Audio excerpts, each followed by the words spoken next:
नमस्कार।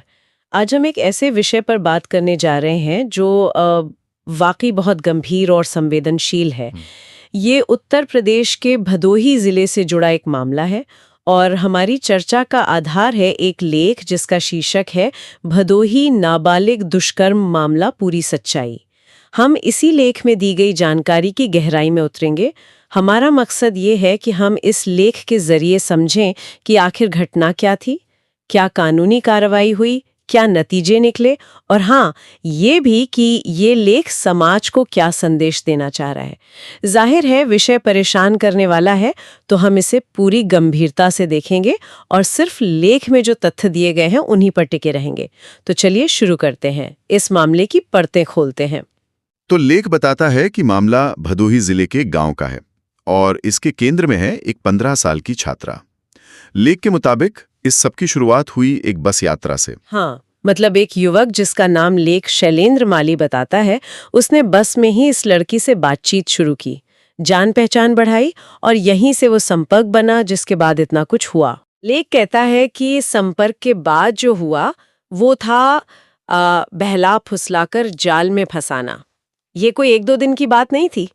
लेख के अनुसार आरोपी शैलेंद्र माली ने लड़की को मतलब अपने प्रभाव में लिया और फिर लगभग 1.5 साल तक, सोचिए करीब 18 महीने लगातार उसके साथ दुष्कर्म किया।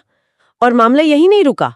लेख में कुछ और भी चौंकाने वाली बातें हैं, जैसे कि आरोपी ने लड़की को कथित तौर पर अश्लील वीडियो भी दिखाए और तो और उसकी आवाजाही पर भी रोक लगा दी थी।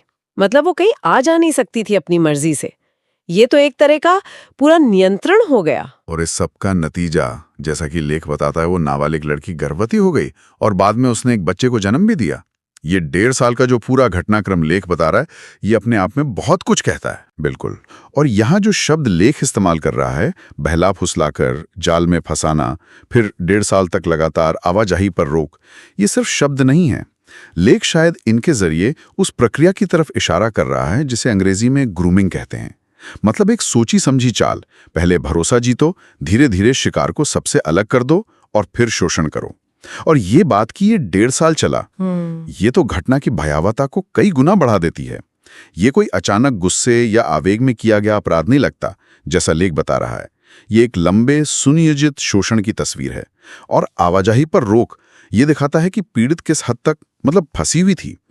लेख शायद इन डिटेल से ये बताना चाहता है कि ये सिर्फ शारीरिक नहीं बल्कि मानसिक और भावनात्मक शोषण का भी एक बहुत पेचीदा जाल था। सच में सोचने पे मजबूर करता है कि इतने लंबे समय तक ये सब कैसे चलता रहा होगा, किसी की नजर क्यों नहीं पड़ी। खैर, लेख आगे बताता है कि ये चुप्पी टूटी कैसे। जानकारी ये है कि पीड़िता के पिता ने उन्होंने हिम्मत दिखाई और मई 2024 में पुलिस में शिकायत दर्ज कराई। और लेख पुलिस के रोल पर भी बात करता है। कहता है कि शिकायत मिलते ही पुलिस ने देरी नहीं की, फौरन एक्शन लिया, आरोपी शैलेंद्र माली को गिरफ्तार किया और उसे कोर्ट के सामने पेश किया। हाँ, इस पॉइंट पे लेख 2 बहुत जरूरी बातें हाईलाइट कर रहे हैं मेरे ख्याल से। पहली तो पिता का सामने आना और शिकायत करना। देखिए, ऐसे मामलों में अक्सर क्या होता है, समाज क्या कहेगा, बदनामी का डर, कभी-कभी धमकियां भी, लोग चुप रह जाते हैं। तो लेख का इस बात को बताना शायद उस पिता के हिम्मत वाले कदम को रेखांकित करना है। और दूसरी बात, पुलिस की तत्काल कार्रवाई का जिक्र न्याय मिलने की प्रक्रिया में ये बहुत अहम है, खासकर ऐसे मामलों में जहां सबूत मिटाए जा सकते हैं या आरोपी भाग सकता है। तो लेख का ये कहना कि पुलिस ने तुरंत एक्शन लिया, ये सिस्टम की तरफ से एक सकारात्मक प्रतिक्रिया दिखाता है। इससे शायद पढ़ने वालों को भी संदेश जाता है कि हाँ, शिकायत करने पर कार्रवाई होती है। ये दूसरों को भी हिम्मत दे सकता है। शायद यही लेख का उद्देश्य हो। इस विशेष अदालत ने आरोपी शैलेंद्र माली को दोषी पाया। अब सजा की बात। लेख के मुताबिक कोर्ट ने दोषी को 20 साल के कठोर कारावास की सजा दी है और साथ में जुर्माना भी लगाया है। 20 साल, ये काफी सख्त सजा है जी। विशेष पॉक्सो कोर्ट, इसका जिक्र ही अपने आप में अहम है। पॉक्सो एक्ट यानी यौन अपराधों से बच्चों का संरक्षण अधिनियम। लेख इस पर जोर दे रहा है कि सुनवाई इसी खास कानून के तहत हुई जो बनाया ही गया है नाबालिगों के खिलाफ ऐसे अपराधों से निपटने के लिए।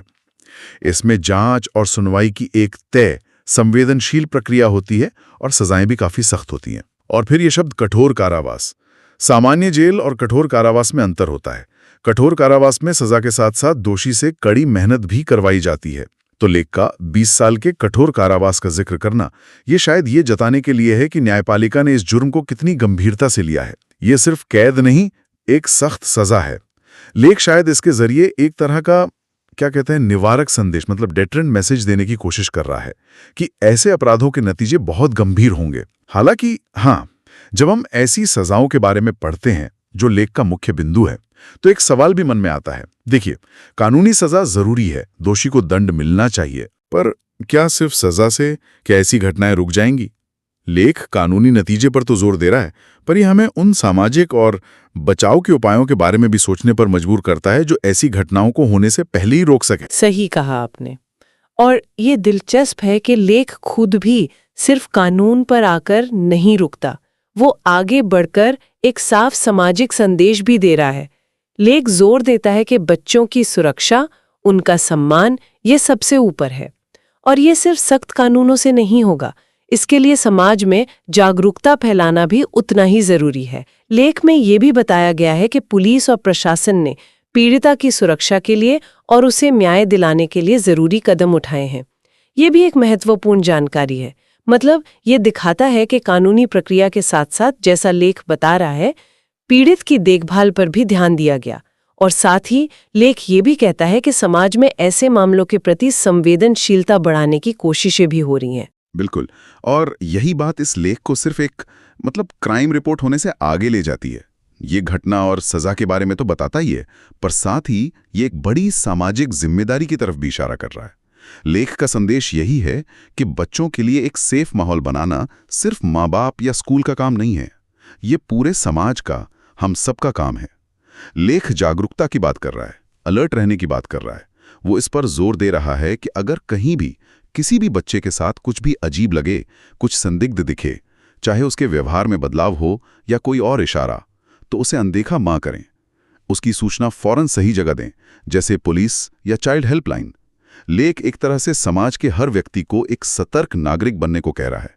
मतलब सिर्फ कानून और पुलिस पर निर्भर ना रहें, बल्कि आस पड़ोस समुदाय भी अपनी भूमिका निभाए। ये उस महत्व को उजागर करता है। तो अगर हम इस पूरी बातचीत को समेटें, तो इस लेख से हमने क्या समझा? हमने भदोही के इस दुखद मामले के वो तथ्य देखे जो लेख ने सामने रखे। कैसे एक नाबालिग को निशाना बनाया गया, कैसे ये अपराध इतने लंबे समय तक चला, फिर कैसे पिता की शिकायत पर एक्शन हुआ और फिर अदालत ने कितनी सख्त सजा सुनाई, और आखिर में लेख ने कैसे बच्चों की सुरक्षा, जागरूकता और न्याय के महत्व पर जोर दिया। बिल्कुल, लेख का निचोड़ यही है कि देखिए, कानूनी कार्रवाई तो अपनी जगह है, वो हुई, लेकिन असली चुनौती है समाज में ऐसी घटनाओं को होने से रोकना। और ये तभी होगा जब परिवार, समुदाय, स्कूल, प्रशासन सब मिलकर एक सुरक्षित और जागरूक माहौल बनाने के लिए लगातार कोशिश करें। लेख हमें यही याद दिलाता है कि ये एक सामूहिक जिम्मेदारी है। इसके लिए लगातार सतर्कता और संवेदनशीलता चाहिए। सिर्फ एक घटना होने पर रिएक्ट करना काफी नहीं है, बल्कि एक ऐसा सिस्टम, एक ऐसी सोच बनानी होगी जहां ऐसे अपराधों की गुंजाइश ही कम से कम हो जाए। वैसे इस लेख में एक तथ्य है, हमने उस पर बात तो की, पर वो शायद और गहरे सोचने लायक है। वो ये कि ये शोषण करीब 1.5 साल चला और इस दौरान पीड़िता की आवाजाही पर भी रोक थी। ये जानकारी हमें सोचने पर मजबूर करती है कि किसी भी समुदाय में, चाहे वो गांव हो या शहर, क्या ऐसी कोई अनौपचारिक निगरानी या सामुदायिक अलर्ट सिस्टम हो सकता है? क्या पड़ोसियों या शिक्षकों या जो भी स्थानीय लोग हैं, उनकी भूमिका को इस तरह मजबूत किया जा सकता है कि वो ऐसे अजीब पैटर्न या खतरे के संकेतों को बहुत पहले पहचान ले? शायद औपचारिक शिकायत दर्ज होने का इंतजार किए बिना ही ऐसी कौन सी अर्ली वार्निंग सिस्टम या जागरूकता के तरीके हो सकते हैं जो इतने लंबे चलने वाले शोषण को जल्दी पकड़ सकें? इस पर विचार करना शायद समाज के तौर पर हमारे लिए बहुत जरूरी हो सकता है।